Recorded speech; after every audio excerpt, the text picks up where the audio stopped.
সুপ্রিয় দর্শক, আসসালামু আলাইকুম।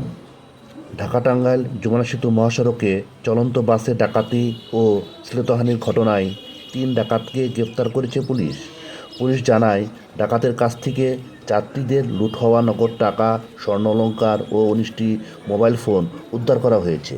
বিষয়টি টাঙ্গাইল জেলার পুলিশ সুপার মোহাম্মদ মিজানুর রহমান এক প্রেস ব্রিফিংয়ে এই তথ্য নিশ্চিত করেন। চ্যানেলটি সাবস্ক্রাইব করে খবর 71-এর সঙ্গে থাকুন, দেখুন বিস্তারিত। টাঙ্গাইল পুলিশ সুপারের কার্যালয় হতে আহমেদ চিপলু, খবর 71, টাঙ্গাইল। গত 20 মে 2025 খ্রিস্টাব্দ 7:35 সন্ধ্যা 7:35 ঘটিকায় আবদুল্লাপুর থেকে আল ইমরান পরিবহনের একটি বাস, যেটি ঢাকা মেট্রো ব13-1033 রেজিস্ট্রেশনের একটি বাস, যেটি রংপুরের উদ্দেশ্যে রওনা করে। বাইপাইল থেকে আরও 8-10 জন যাত্রী সহ মোট 40-45 জন যাত্রী সহ এই বাসটি রংপুরের উদ্দেশ্যে রওনা হয়। মহাসড়কের গাজীপুর এবং টাঙ্গাইলের কোনো একটি জায়গায় ছদ্মবেশী ডাকাতের এই টিমটি, তারা দেশীয় অস্ত্র, ছুরি দিয়ে যাত্রীদেরকে ভয়ভীতি দেখিয়ে প্রথমের বাসটির যে ড্রাইভার ছিল সেই ড্রাইভারের নিয়ন্ত্রণ নেয়। টাঙ্গাইল মহাসড়ক থেকে আবার ইউটার্ন করে গাজীপুর এবং টাঙ্গাইল এই জায়গাগুলো মধ্যরাত্রি সহ পুরাটা সময় এই বাসটি অতিক্রম করতে থাকে এবং ডাকাতি কার্যক্রম করতে থাকে। পথিমধ্যে এই ডাকাতি কার্যক্রমের শেষে টাঙ্গাইল সদরের রাবনা বাইপাস সংলগ্ন শিবপুর বাজারের কাছাকাছি একটি জায়গায় ডাকাত টিম তাদের ডাকাতি কার্যক্রম শেষে যাত্রীদের কাছ থেকে লুণ্ঠিত মালামাল নিয়ে তারা নেমে পড়ে।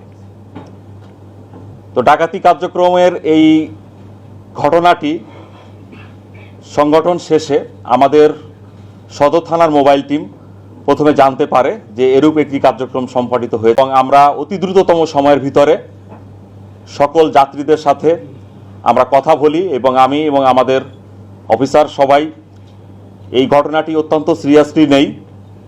আমাদের গোয়েন্দা শাখা বিষয়টি অত্যন্ত সেন্সিটিভভাবে নেই এবং সকল যাত্রীদের কাছ থেকে তথ্য উপাত্ত এবং লুণ্ঠিত মালামালের বর্ণনা সহ তাদের যে লুণ্ঠিত মোবাইলগুলো কার কি হারিয়ে গিয়েছে বা কার কি লুণ্ঠিত হয়েছে সেটি নিয়ে আমরা একটি পরিকল্পনা গ্রহণ করি। সেই পরিকল্পনার সূত্র ধরে আমরা এগোতে থাকি এবং আমাদের যে গোয়েন্দা শাখার নিজস্ব যে সোর্স এবং আমাদের জেলা পুলিশের সোর্স, সকল বিষয়গুলো আমরা অ্যাক্টিভেট করতে থাকি এবং আমরা বিরামহীন অভিযান পরিচালনা করতে থাকি।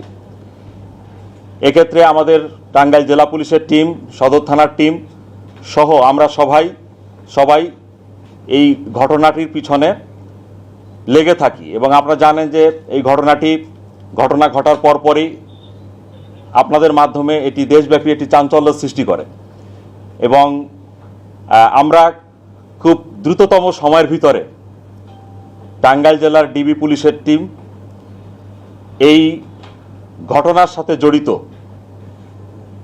3 জন আন্তজেলার সক্রিয় ডাকাত দলের সদস্যকে আমরা গ্রেপ্তার করতে সমর্থ হই এবং তাদের কাছ থেকে এই যাত্রীর লুণ্ঠিত মোট 19টি মোবাইল, এর ভিতরে 8টি টাচ মোবাইল এবং 11টি বাটন মোবাইল আমরা উদ্ধার করি এবং পাশাপাশি এখানে যাত্রীর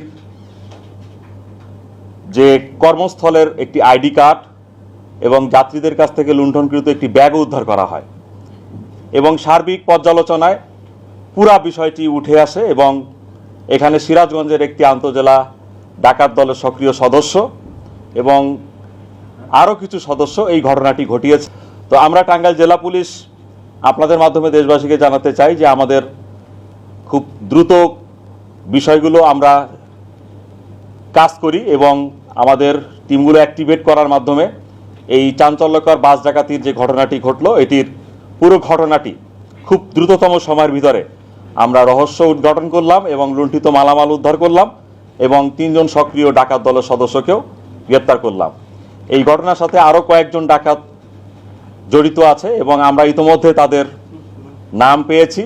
আমি তদন্তের সাথে সে নামগুলো এখন বলছি না। আমরা খুব শীঘ্রই বাকি ডাকাতগুলোকেও গ্রেপ্তার করতে সক্ষম হব বলে আমরা আশা করছি ইনশাআল্লাহ।